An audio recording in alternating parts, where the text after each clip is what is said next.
Садырдын ишинин бир башынан аягына чейин бардыгына маалым болду. Демек дагы деле эмне үчүн чыкпайт? Бул маселе боюнча мен Сооронбай Шариповичке кайрылганмын. Ал киши менен да сүйлөшкөнмүн. Ал кишинин Садыр боюнча ою жаман эмес. Ою жаман эмес. Бир гана маселе бул жерде. Ал киши айтып атат, муну мыйзамдын чегинде гана чечейли депчи.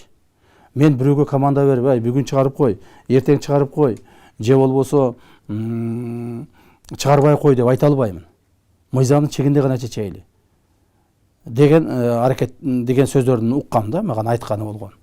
Ошондуктан мен ойлодум эле, демек мыйзамдын чегинде болсо, биздин сотторубуз мыйзам чегинде туура чечим кабыл ала берет деп. Биз бир нече амнистиялар болду, ошону колдонот го дегенде аны колдонушпады. Жаңы кылмыш кодекси чыкты, ошонун негизинде сроктор кыскарып отуруп чыгат го дегенде аны да колдонушпады. Так. Эми акыркы биздин үмүтүбүз президенттен ырайым суроо калды.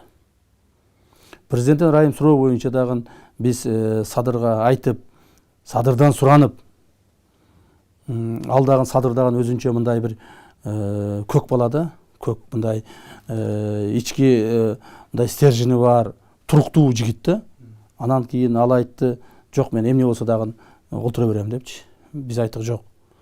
Үй бүлөң кыйналып атат. Үй бүлөң үчүн деп суранганыбызда акыры макул болуп, ал ырайымды жазып берди. Президентке кайрылды. Менимче азыр бир 2 айдай болуп калды окшойт. Кайсы бир мыйзамдык процедуралар өтүп атабы, же болбосо токтоп калдыбы, бул боюнча кабарыбыз жок. Бирок мен ойлоймун, жакынкы убактарда президентибиз ушул маселени мындай бир олуттуу карап, коомчулуктун бул бир эле менин сунушум же бир нече партиялаштардын сунушу эмес, коомчулук, бүткүл коомчулуктар бардыгы ушуну суранып атышат. Бүгүн мына мен ушу түз эфирге чыгат экенсин деп маган бир жүздөгөн телефондор болду. Садыр Жапаров боюнча айтып коюңузчу.